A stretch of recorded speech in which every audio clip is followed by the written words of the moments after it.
Hello, everyone, and welcome to another episode of the Unbridled Equestrian Podcast. Today we have Liz Duncan, who is a horsemanship trainer here with us. And Liz is located in Duncan, BC. And you have a really cool background. You mentored and worked with Jonathan Field for about 7 years. And I'm sure that has undoubtedly shaped your journey as a horse person and allowed you to help facilitate other people kind of connecting and forming better, more positive and more open communication with their horses. So if you are the type of rider who has struggled either with behavioral issues with your horse or wanting to explore liberty work, anything like that, I always love when I see people doing liberty. It's the most beautiful thing. It's like magic to me. And I had the pleasure of watching Liz work with her 2 horses recently, and it was absolutely incredible. But if you've ever faced issues either on the ground, under saddle, behavioral things, loading things, if you're looking for an ethical and more mindful approach, we are going to talk about all those good things today with Liz. Thanks so much for joining us. Thank you. Yeah. I would love to hear from your perspective, because I feel like I didn't do a very elegant job of laying it out there, but I'd love to hear a little bit more about what you do. Yeah. So what I do is I teach foundational horsemanship, which would be if we were to list out the skills and things that we need to have working with our horse, the understanding of communication and some of those pieces for the horse so that they can have success in whatever we want to do. And a big piece of that is going to be with us as people communicating with this animal to communicate in a way that makes sense for them through our intention and our body language and a lot of sort of self-reflective stuff about how we communicate. Communication is so important and we are not horses. So anything that we can do to help to be understandable for them. I remember when I was in high school, we had a French exchange student and she came and my mom was trying to ask her if she wanted to go to the beach and my mom doesn't speak French. She didn't speak English. And so I distinctly remember, and my mom will be upset that I brought this up, maybe, I don't know. And she was saying like, the beach. And she's making waves. And I remember she's standing in my kitchen like it was yesterday. The waves, the beach. And she just kept on saying it louder and louder. We're like, Mom, you need to speak French. Yeah. And so I think that often is the case when we are with our horses as well. It's like, Katrina, you need to speak horse. Yes, exactly. Don't just keep yelling the same thing louder. Louder doesn't make it understood. Yeah. And louder and louder and louder, it becomes frustration, which it didn't for my mom. But it so often does for us as horse people, right? Yeah. I feel like we're so often overfaced and frustration is sort of the only outcome. Yeah. For both us and our horses. Because they're just like, get it together. And we're like, why don't you get it together? Yeah. It ends up being a real disconnect. And then there's a lot of fear and a lot of worry and insecurity and distrust. So it really comes down to communication. It really comes down to how we're presenting to our horse, whether we're consistent, whether we're clear, and whether there's comfort, whether the horse can find comfort and safety with us and understanding of what we're trying to do, whether like I'm just trying to fly spray you. And like that's a great example of something that can go right sideways based on maybe there's a genuine fear from the horse, legitimate, like what's in that ball? Yeah. Like, on top of that, there's lack of understanding. Like, no, I'm trying to keep the flies off you. This is a good thing. It's good. Yeah. Right? Let me help you. That's waves, the ocean, right? I love that story. It's such a perfect analogy for so many situations we find ourselves in with horses. We're just like, come on. Yeah. So I try to help the people present themselves in a way that the horse can understand. That is like, it's a pretty big challenge. It's not to be taken lightly. Like there's a lot of things that we as humans do. What are our automatic muscle memories in ourselves? What are our reactions? And so a lot of the times when we have horses that are having behavior problems, things that are coming up for them, and then we look at how humans, the handler is responding to the behaviors, And of course, we have to address where the root cause of the behavior is, whether there's an underlying problem in terms of health, well-being, all of those things. Maybe there's legitimate fear of the fly spray or whatever it is, which is understandable. Then we also have to look at how is it being presented to the horse, and is it being presented to the horse in the way that helps facilitate understanding or builds more defensiveness, more fear, and more anxiety. Okay. Yeah, that makes so much sense, because I feel like that's unfortunately what we see really often, because we don't know a different way to approach it. We try things, but we're kind of just shooting in the dark, throwing different things at the wall to see what sticks. And with every failed attempt, I feel, and correct me if I'm wrong, I feel like we often lose faith in them and they lose faith in us. So it can really snowball. Yeah. Because if we're making it clear to them that we don't really know what the answer is, and they're unsure as well, like our uncertainty isn't going to help that situation. Yeah, exactly. And that's where I feel like mentorship and guidance is so important. And it's something that's really lacking, I find, in general in the industry these days, because you and I have talked a little bit about this. We'll have trainers, but they're hunter jumper coach or dressage or what have you, but they're not necessarily addressing any foundational stuff. They're there to kind of help the rider. But I feel like what you do is really geared towards helping the rider and the horse in terms of their communication and their relationship, so that they can navigate any kind of situation more fluidly and functionally together. Would you say that's accurate? Yeah, for sure. I'll help people on the ground. I'll help people in the barn area, in horses that aren't comfortable in the cross tie area, things like that. You can't get to the show, you can't jump the jumps. So that, often I help with that kind of thing. And in the riding as well, understanding before you start into formal dressage or whatever you're going to do. What does it look like, the basic communication, to be able to communicate effectively and with clarity and with understanding? Move your horse's shoulders, move your horse's ribs, the hindquarters, go forwards, right? Understanding that.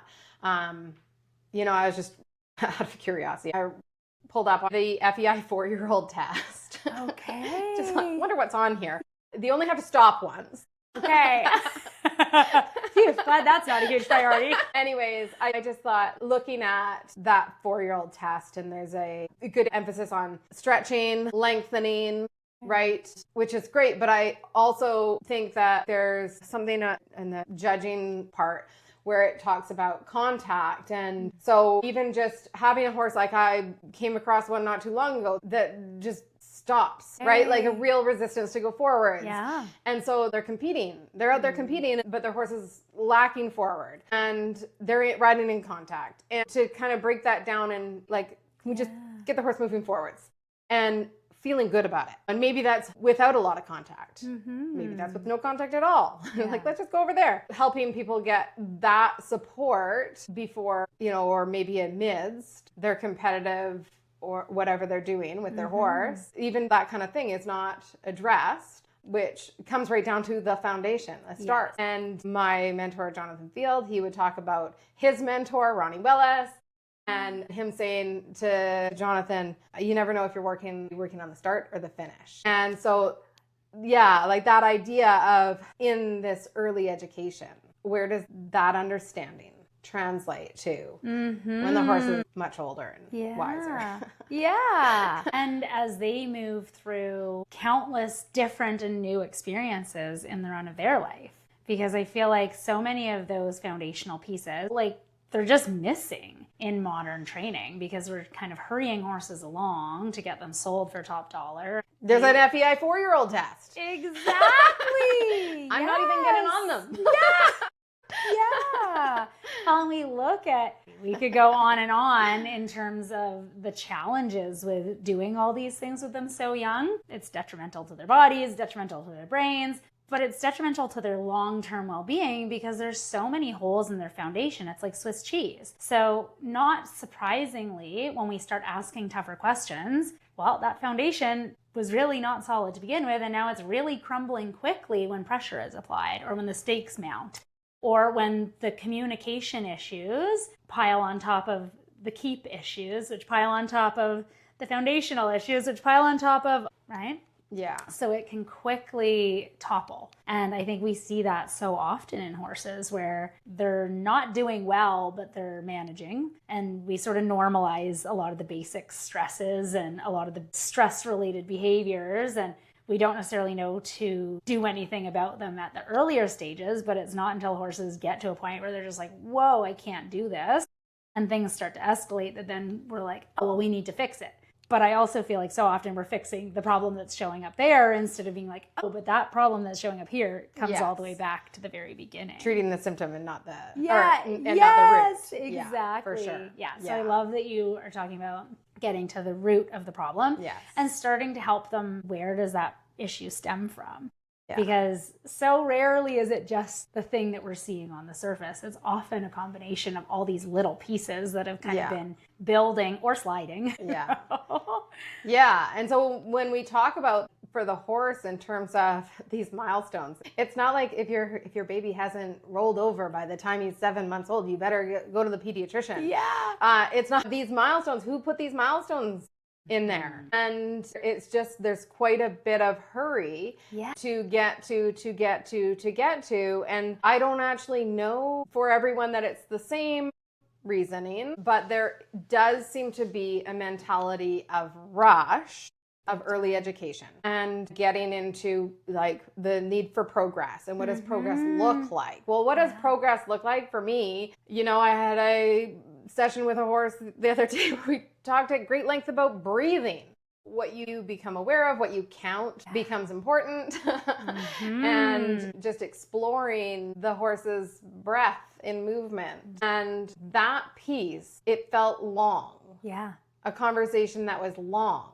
And it felt perhaps like a tangent, but it's absolutely not. No. At all. Yeah. It's so relevant. And it's funny, like, as you started to say that, I was like, okay, think about any yoga teacher, any fitness instructor, any professional athlete. Guess what? Breathing, it's kind of at the forefront of all of it. Yeah. So the second you're holding your breath, you're not functioning properly. Yeah. And yet, as both riders and in our horses, we so rarely view ourselves or them as athletes in that way, like that they need support and that breath needs to be a big piece of the equation, because if we're holding our breath and creating tension in our bodies, they're picking up on that. And the cool thing about our ability to co-regulate and their ability to co-regulate is we can positively impact their breath. Yeah.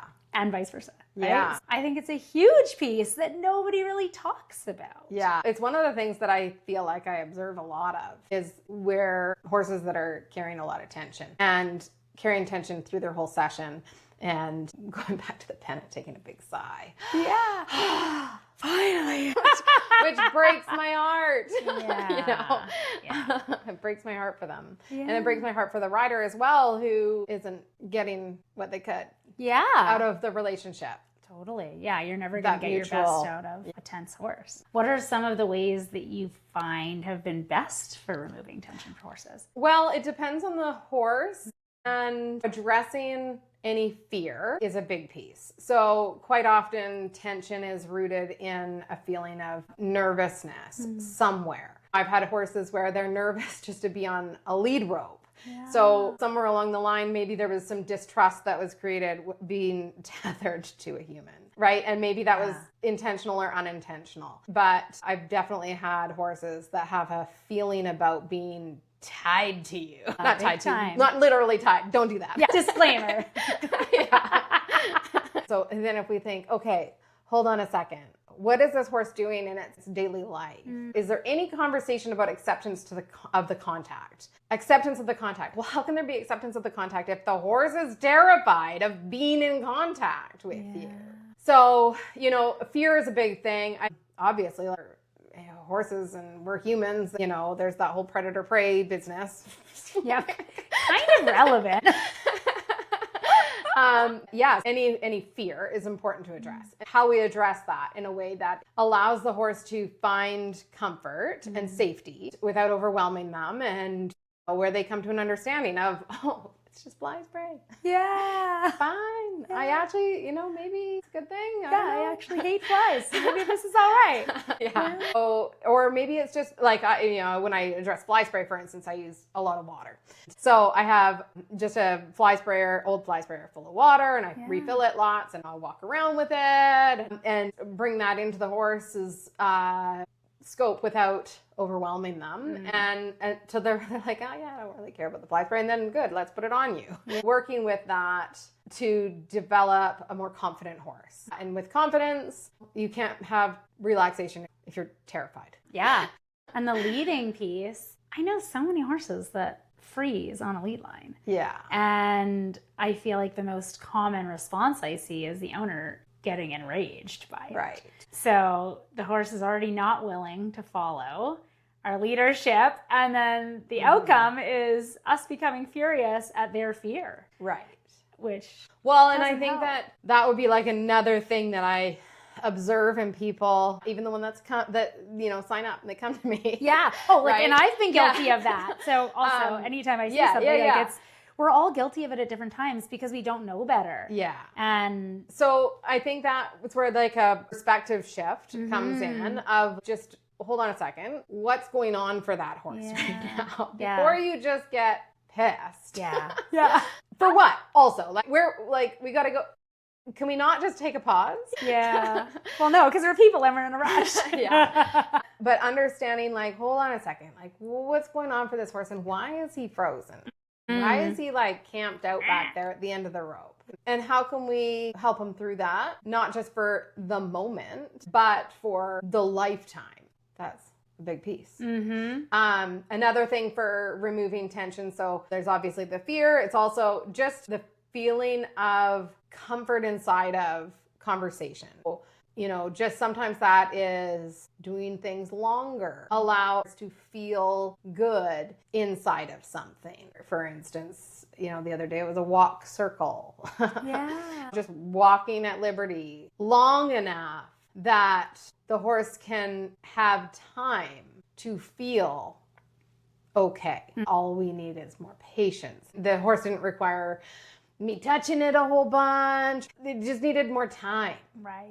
One of the things I like to show people is what are you looking at as we're just, right? Yeah. Watching this horse walk around a round pen. What do you think we're doing? What do you see us doing? What do you see in the horse? Do you see where the horse is carrying tension? Do you feel like the horse is present? Do you feel like the horse is exploring the feeling in their body? Or do you feel like the horse is robotic and, waiting for this all to be done? Yeah. Right? Just getting really curious about looking at the horse in that way. And in that case, with this horse walking along, he was efforting. He was like, oh, no.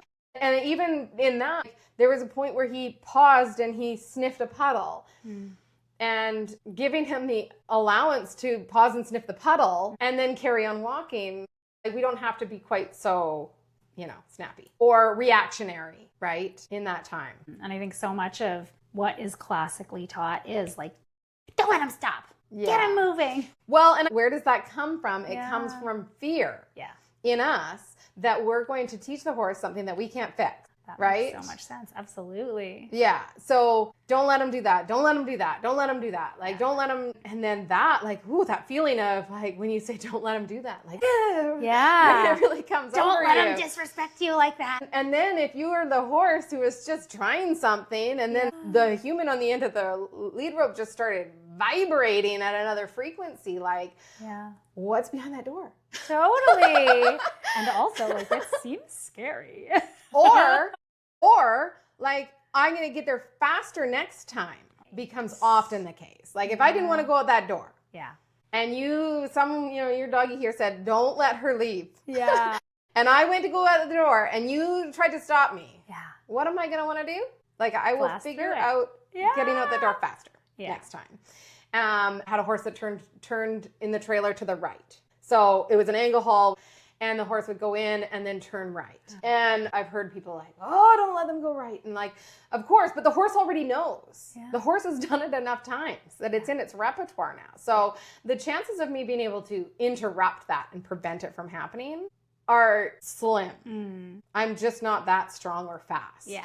Nor are you. Yeah. So for this particular horse, part of him having him resolve this feeling was to let him come out the other way and not feel like when that happened that we grabbed in, right? Yeah. Some of those pieces of those reactions, like the horse-human piece. You know, where does the horse at mentally? What is the horse longing for, searching for, or not? What is controlling us to get more animated? Yeah, or to want to control them. Yeah. Yeah. And is it coming from a place of security, understanding, like, No. or is it coming out of worry and fear? Yeah. And the fear is one of the things I talk about a lot, like with horses, obviously, you know, and a lot of people do come to me with horse problems, but so much of it is like the self-reflective piece of we're all going to get scared. And maybe you didn't when you were younger. Yes. Oh my gosh. Maybe you do now. And not denying the fear that comes in. And so I think that is a big piece of, let's just name it. Yeah. Bubbles. Yeah. Whatever. Butterflies, whatever. Because when you acknowledge it, I could acknowledge it a couple times today sitting with you. Yeah. Yeah. Oh, outside of my comfort zone. Totally. Yeah. It's normal. Yes. Right? 100%. And it's not shameful. No. But when you have that emotional response, whatever it is, that has an impact on how well you communicate. Absolutely. So teaching people to look at themselves and get very good at recognizing that in themselves is a really big piece to helping them to help their horse. Yeah. That makes so much sense. And I love that actually, it's funny, we just did an episode around performance psychology. And when something kind of feels like it matters more or the stakes are a little bit higher, how our conscious mind tries to override our subconscious processes. But it was cool because she said, think of your subconscious as having a staff of like 55 and your conscious mind as having a staff of 5.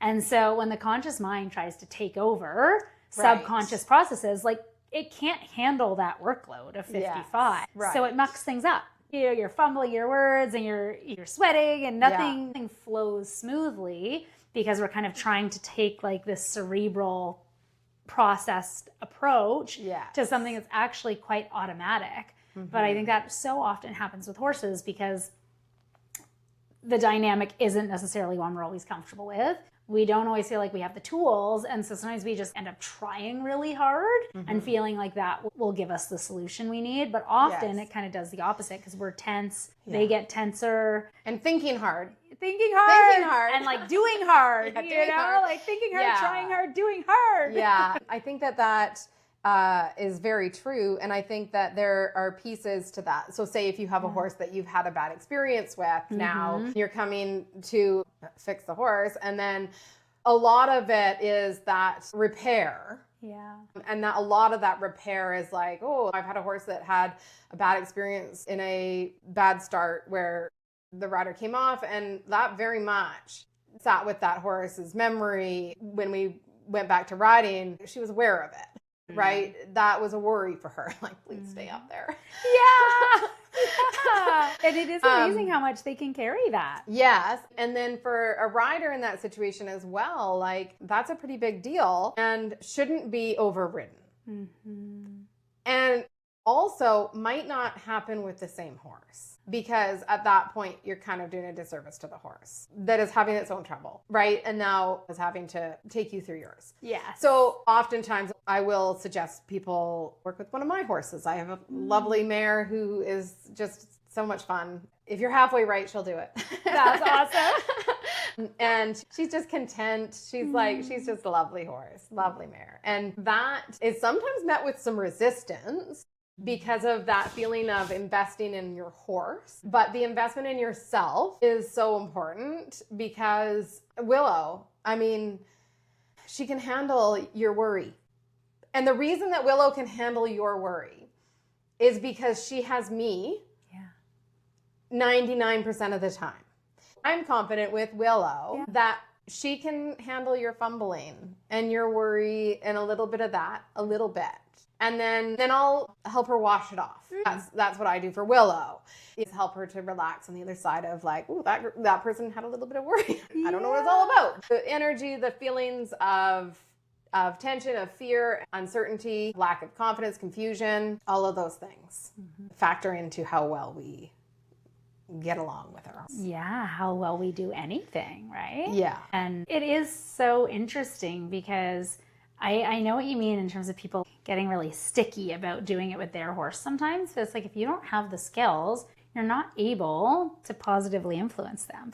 And at the end of the day, we need to be there for them. And so if we're not capable of that, we have to develop that first. Yeah. So I'm such a believer in that. And it's really nice that you've got your horses, some of whom can help facilitate that, because it's tricky. And I think this is something I see more and more. I was chatting to someone the other day and she was like, yeah, back in the day, like we all just had these like Morgan quarter horse crosses, they were smart and solid and sensible, and nobody has those anymore. Like you see these kids on $100,000, $200,000 horses that they have no business really owning. They don't have the skills to ride them. They don't have the skills to manage them on the ground. They're completely overfaced. And then the horses are just like, well, I don't know what's going on. Nobody seems to know what's going on here. Like they're not in charge. I don't want to be in charge. And you just kind of see things snowball. Right. So it's hard when I feel like we're living in an era where a lot of the basics aren't taught to us as horse people either. We don't have the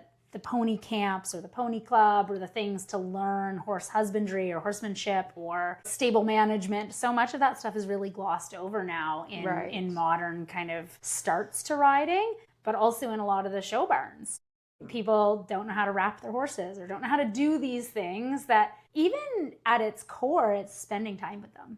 And the more time you spend with them, the more you start to see their behavior and observe what their patterns are, know what they like and don't like, or what they're worried about. But I think a lot of it is just a general lack of understanding for us of what they're all about, but also sometimes what we're all about and what we're really bringing or not bringing to the table in these dynamics, which is tricky. And one of the things that, like, I remember looking back on my own journey where it started, I was like 9 years old. I begged and pleaded for horses in my life. My family, we weren't horsey. And then I ended up getting some riding lessons on this little pony. And that, took me into lessons in a lesson barn. And I remember we'd rotate through different horses. And so one week we'd be with one horse, and then the next week he'd come back and you'd be with another horse. And you'd get excited about getting on to the next horse. And then there was a certain point where you'd be like disappointed that you didn't get, the horse you wanted. And why did you want that horse? You wanted it to be your horse. Yeah. And then from there, I leased a horse. I was going through Pony Club and then eventually got my own horse. Mm-hmm. And that pathway, I recognize my desire to have a number one horse. I feel like I am helping that horse. I mean, at the time, it probably was. They may have been tolerating me, but I send my gratitude. Yes. The point being, I would say, give me any horse. I want to learn something. And that idea of whether it's applicable to that particular horse or another horse that I'll see like that, or a horse that maybe it'll come into my future and I'll be ready for, right? Because of this lesson. Or maybe it's about something that horse can offer me that has nothing to do with them. They are a horse. And this is a lesson about me. And it's amazing how often those come. Yes. Lots. All the time. Yeah. Yeah. And it's such a gift to be able to be in partnership with horses in that way where we can kind of learn from them. We can grow from them. We can occasionally teach them, but we can also see gaps and holes in our training. Yeah. Right? Like in our nervous system regulation, in our communication skills, even in our self-awareness, because so often we might be thinking we're asking one thing, but actually our body language or the way we're asking is really communicating something else. So there's just endless opportunities to learn. And I feel like having the guidance. It's really important for horses to have the right guidance, and it's really important for us to have the right guidance too. So I love that you really prioritize both in your approach. So I'd love to chat about Jonathan Field because I feel like he's such an icon in the sport and in the horsemanship side of things. So what were some of the biggest things that you felt you learned in your time with him? So many things. Like like immense gratitude for that mentorship, because it really has shaped me, how I interact with horses, how I interact with as a coach, and it's been huge. I think when I first started working for him, I had been to clinics and then came on as a working student of sorts, and then that changed into a job with him and traveling all over and going to all these clinics. There's so many lessons, like countless lessons. I feel like I still have lessons coming to me, reflective lessons, where I'm driving down the road and I'm like, oh, something's just come together here for me. Yeah. That was said to me, 6 years ago or whatever. That's so cool. But big thing is about us coming into the horses world, not them into ours, making things simple, keeping things simple so that they're really digestible is something that he talks about a lot. That breaking down like the root cause, finding the root cause of what's coming up and adjusting your approach depending on that. How you respond to someone who is wildly out of control versus someone who is terrified. Or someone who's just having trouble, maybe can't get their feet right. Yeah. You're learning how to dance. Yes. Keep on stepping on toes. How are you going to approach that? Are you going to get angry or are you going to slow it down? And that's a big piece of, what I reflect on. Diagnosing, breaking things down to the simplest piece and starting there. I could go on and on, but I think that, and being fair, having this idea of mutual respect and understanding, and that idea of having the horse actually want to be with me and participate, be relaxed and happy. Yeah. Those are all huge. Yeah. I love that. You shared a quote with me about taking care of your horsemanship, and could you share that? Yeah. You know what I'm talking about? Yeah, and I feel like that was when it originated. I think it was a Ray Hunt quote, but I remember I would hear it a lot from Jonathan. Yeah. You look after your horsemanship and your horsemanship will look after you. And that piece of really getting curious about expanding your knowledge, expanding your skill. And that can be with any horse. And that's a big piece for, that we were just talking about, navigating, learning on Willow, my horse, versus the horse that you have in front of you that's maybe you're overfaced with or is having some kind of challenge. And taking those lessons and applying them, kind of connecting the dots across different situations and different horses, and having a greater understanding and having a greater skill set that allows you to help horses. Yeah. And I think that's the coolest part. Anytime I go to a clinic where we're working on horsemanship stuff, that will benefit you in every interaction you have with any horse ever. Because if nothing else, it will increase your level of curiosity, hopefully your ability to put yourself in that horse's shoes and start digging into what's actually going on for them, which automatically puts you further ahead towards solving it, even if you don't know. Just like getting curious about it, because I feel like I can't stress this enough. It's such a challenge that we're not really taught to ask why a horse is doing something. We're just kind of taught to escalate. And that horse freezes on the lead line, and you're like, well, get after him. You don't let him stop. Yeah. What's he waiting for? Yeah. And if the horse is scared, so often the things that we're doing to make them move make them more scared. Yeah. And so it's not helping us, it's not helping them. And it then sort of perpetuates the same ineffective utilization of tools down the road.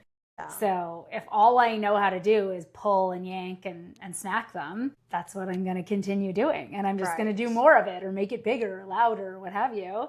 Versus once you start learning some new tools and techniques, it can really start to snowball in a lot of positive ways. Like, oh, okay, maybe they're scared. How can I try and resolve that for them? Or, oh, maybe they see something over there. Yeah. Versus kind of assuming the worst. And I feel like so often we're kind of guilty of that as horse people, because we're kind of linear thinkers and we're in a rush and we're like, well, I got to get ready for my lesson and I'm late and hurry up.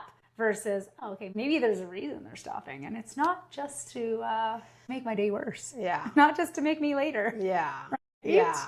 Yes. And maybe if we address that, we can fix Yeah.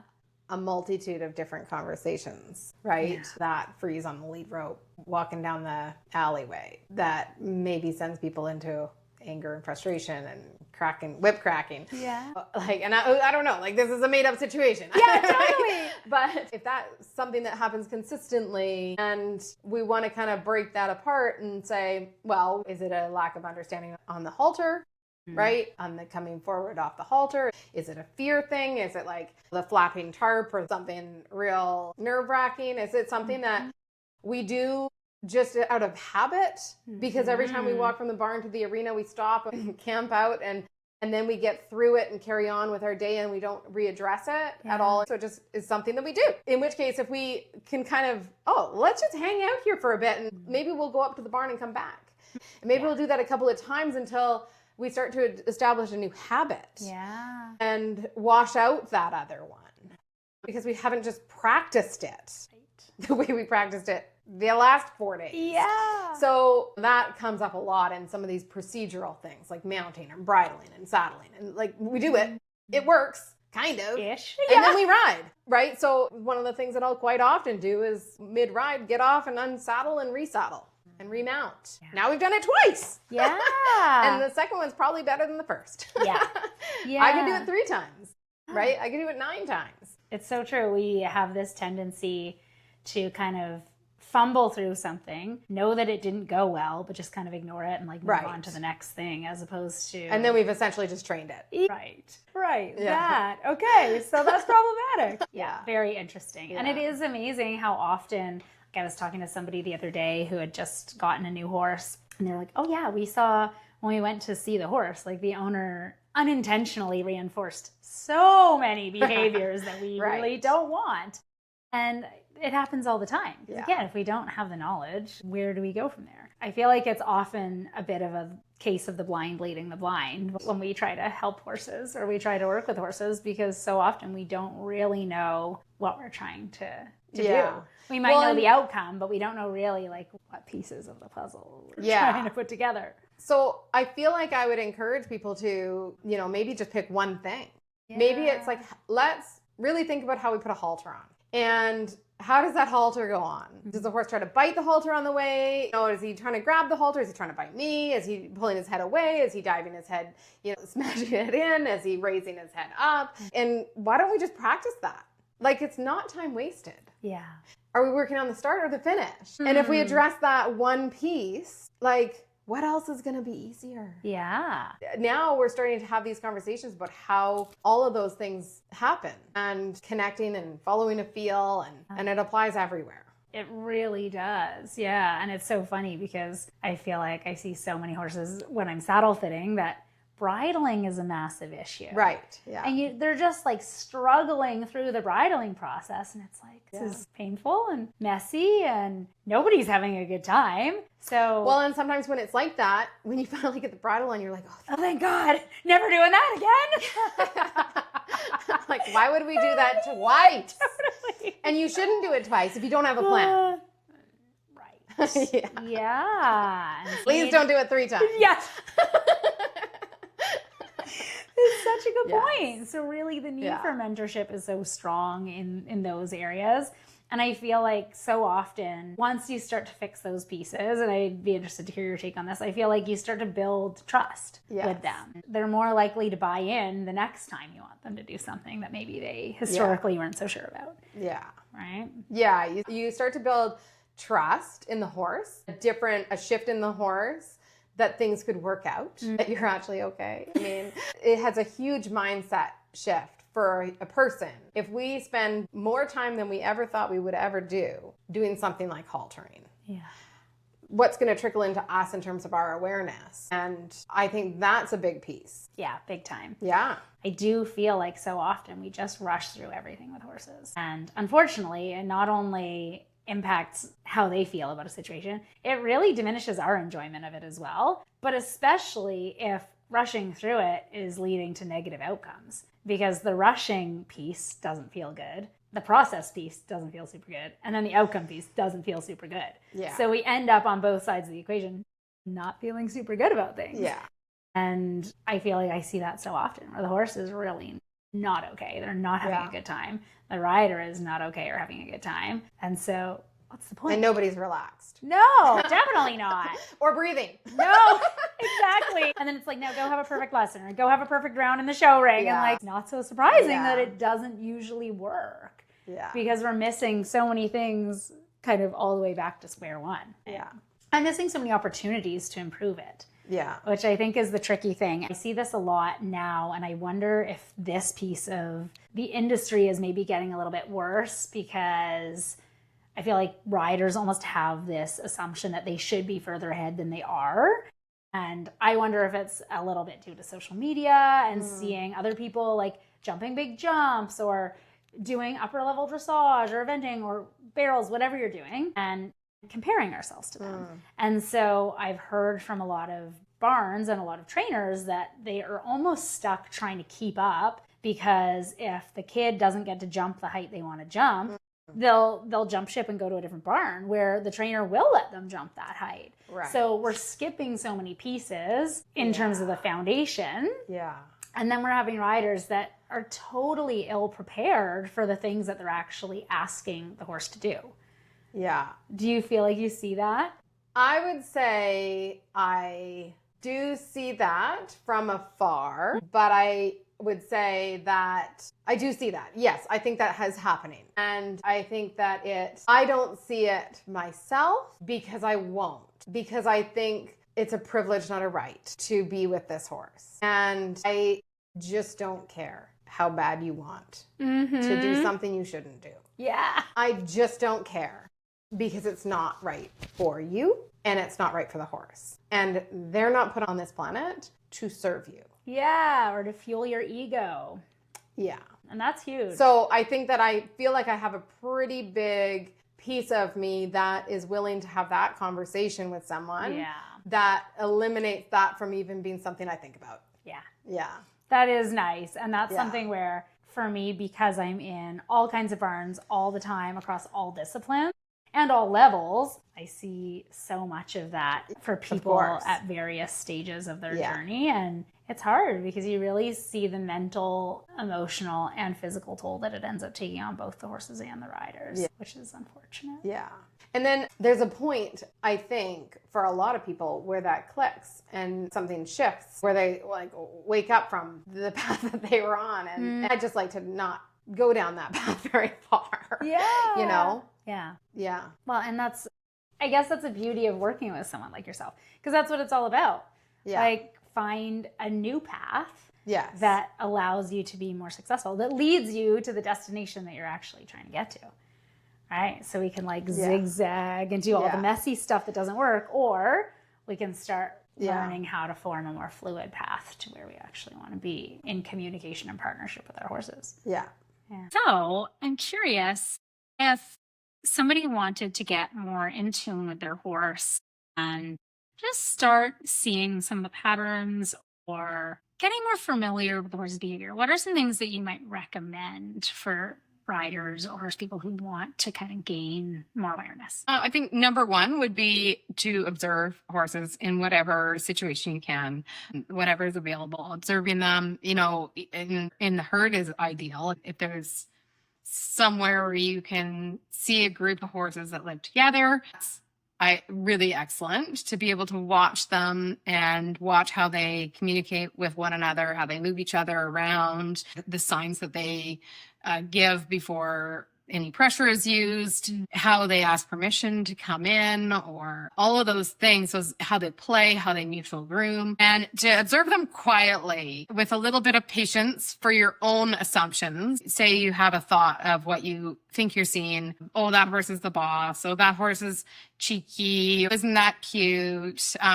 When you have those reflections when you're watching the horses, to question those and watch long enough to see if you see any consistencies or things that happen between certain horses and not between others. Just not jump to thinking you know what's going on, but maybe go a little deeper. So watching the herd is so valuable, and it's just a good time. Like, I just love sitting with coffee and watching horses be okay. And you can see if they're okay. You see, what does that look like when they are happy and relaxed? Maybe when they are not, when they get worried, or the dump truck comes by and drops a load of gravel. That's happening at my house right now. Okay. And what that looks like in their body and their facial expressions and all the parts of them, and how they respond to one another or help each other. Or don't. And so that would be my number one. The other thing I would recommend is any opportunity that you can learn from other people to go and watch clinics. When people come to town, you get an opportunity to sit down with your book, not be in the limelight, not be under pressure, not be having any worry, but just to listen and to watch and to observe. And sometimes it's really great to watch other people fumbling through their experience. And so watching really is so valuable.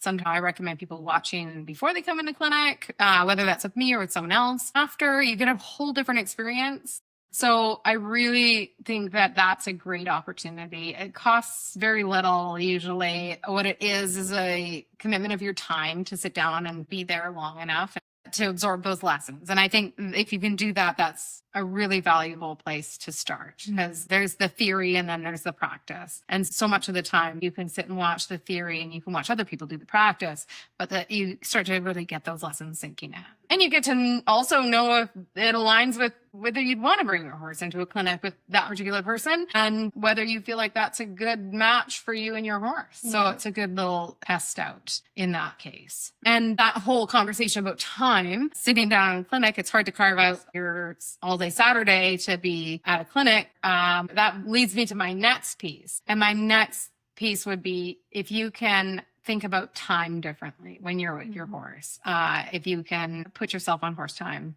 put your clock away, put your phone away, and just to let go of the idea of time and that idea of an hour should be the time that you are with your horse, ride your horse, get X, Y, and Z done with your horse, and be willing to, even if it's not a reality, even if you still have to be somewhere at 5, to be able to feel a little bit more in the moment with the horse.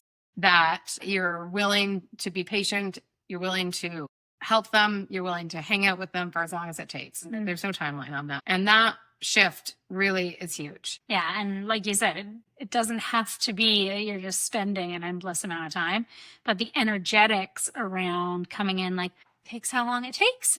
And we've got time for that versus like, hurry up, I gotta go, I'm late, or anything like that. It really changes the dynamic and palpable for horses. Even if we don't always notice it, but often if we're interacting with a person who's super rushed, doesn't feel great for us either.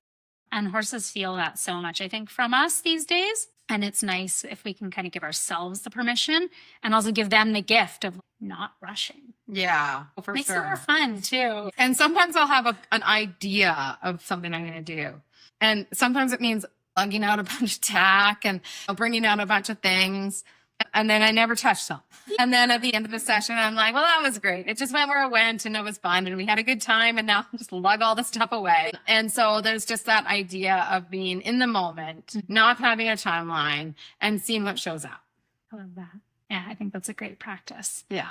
Okay, so actually with that in mind, what would be one thing that you would encourage our listeners to dive into practicing in the upcoming year? Well, if I thought about one foundational element that I think is often overlooked or, maybe not highlighted in that daily activity, and it would be leading. The exercise of leading, it's one of the most consistent practices that your horse experiences with you. And so whether that is done consciously and connected and together with the horse. I see people walking the horse, and sometimes you see people walking and they are together, and not necessarily together like on top of each other, but together like in harmony and sync. And then you also watch people who are just walking beside their horse or in front of their horse, and that there's just two entities, and they, maybe they bounce off each other every once in a while. But so the practice of leading, because that has a really big trickle down effect into everything else. And that also, like I feel like I've got a couple of horses that are currently in rehab for different reasons. And I feel like when you're in rehab, it's not a great time to be teaching that new skill. Yeah. And especially like if you're already 3 weeks into stall rest for something, that is not the ideal time. And you're probably going to be running into conflict behaviors at that point because they're just energy and cooped up. And so practicing leading, and think of it like that trickle down piece for everything you want to do, but also think of it like you're preparing for the potential of rehab, being able to have that rehab go well. And I often see behaviors come out of a rehab situation that they are worse at the end behaviorally than when they went in, but that could also be flipped. And I've also seen where horses come out of rehab when it's done well, where they come out of rehab when they've actually trained them. And that's a big piece. Leading. Yeah. Yeah. And it seems so simple, but you're right. It has all these other trickle down effects. Yeah. And probably not the least of which is just being in relationship with your horse and working on that dynamic. Because you're right. It is interesting. I feel like I've had a few rehab cases where they do come out better because when you're not dedicating so much time to riding, you can dedicate all your time to the other pieces. Yeah. That often get sort of forgotten or swept under the rug or just not prioritized in the same way that riding gets prioritized. Yeah. And I love any opportunity to dig into something that helps the partnership on the ground because that benefits the riding so much more than often the riding benefits the riding, oddly enough. Yeah. It's always interesting to see how those pieces work. But again, that's, I guess, the beauty of a foundation. Like if you have a solid foundation, everything above it is more solid. But if it's shaky, it doesn't matter how great your riding is. If the foundation is not great, then you're not going to have a super outcome. Well, Liz, it was so fun chatting with you today. Thank you so much for coming on. For anybody who wants to work with you, where can they find you? They can find me on social media. It's Horsemanship with Liz. That's Facebook and Instagram. And then I also have a website that is lizduncanhorsemanship.ca. Okay, wonderful. Yeah. Well, that's great. Hopefully some people decide to have some fun with you this winter and tackle some horsemanship stuff with their mounts. Excellent. Okay, well, that is all for today. Thank you guys so much for listening. And until next time, stay curious, stay unbridled, and we'll see you in the next episode.